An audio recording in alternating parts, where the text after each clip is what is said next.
কোনটাই নেবো এইটাই? আচ্ছা সমস্যা সমস্যা নেই। আমার রাত্রেবেলা গুম করছে, আমার অপরাধ গুম করছে, আমার খোঁজ চাইছি, এটাই আমার অপরাধ। ঠিক আছে, আমার রাত্রেবেলা আমার গুম করছে। কোথায় গেল, কাকে নিয়ে গেল, এটা খোঁজ চাওয়া না? হ্যাঁ আরে বাইরে অধিকার আদায়ের কথা বলেছিস, আর মৃত্যু এইভাবে চাই না, নৃশংস ভাবে অপরাধ হয়ে গেছে এটা।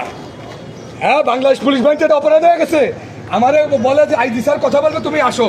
আমার যাই আমার ফোন নিয়ে আমার রুমের মধ্যে তালা মারে, আমার সারা রাত বলে আমি আমি চিল্লাইছি, আমার রুম খোলে না। আমি কোথায় আছি, কি আছি, কারা তালা মারলো আমি এটাও জানি না।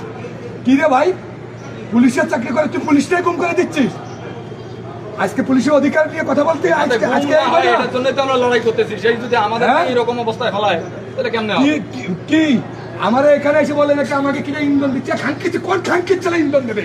কে কথা বলছে আমাদের পক্ষে? আমরা নিজেরাই কথা বলছি পুলিশের পক্ষে। স্যার বললো যে আমি আমার স্যারের সাথে কথা বলা, অফিসার সিনিয়র অফিসার পুডাপে নিয়ে কথা বলবে, পুডাপে নিয়ে কথা বলার কথা বলে আমারে কই যে এসপি কথা বলবে, এই বলে নিয়ে যে আমার রাত্রেবেলা আটকাই দিছে, গুম করে ফেলাইছে আমারে। কি রে ভাই, ডিপার্টমেন্টে চাকরি করে তোর কাছে এখনো যাই না, তোরা এখনো গুম করবি? তোরা এখন আর কত গুম করতে চাস তোরা? আগে হাবিব ওই আমি শোয়েব ভাইয়ের করে গেছে, ওয়াইফ আমাকে ফোন দিছিল, শোয়েব ভাইয়ের তথ্য জানতে চাইছে, আমি এটার জন্য জানতে চাইছি বলেই আমাকে গ্রেফতার। হ্যাঁ তোরা আরো পুলিশের রক্ত দেখতে চাস? তোকে লজ্জা হয়নি?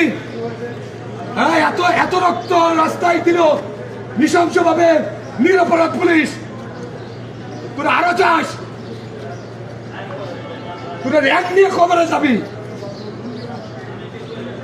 তোরা আরো চাস? আরে ফেলে দেবে, মারবে, পিটবে, যা কিছু করুক, সমস্যা নাই আমার। এই গ্যাঞ্জাম যে কখন শেষ হবে আল্লাহ ভালো জানে। যে কোনো জায়গায় শুধু এই গ্যাঞ্জাম আর গ্যাঞ্জাম। এখন পুলিশে যদি এরকম হয়, জনগণ কোথায় যাবে? জনগণ যাওয়ার জায়গা আছে? আমরা একটা শান্তিপূর্ণ সমাধান চাই এবং সুন্দর আইন ব্যবস্থা, সরকার আইন শৃঙ্খলার মধ্যে সুন্দর একটা পরিস্থিতি নিয়ে আসুক, এটাই চাই সকলের কাছে।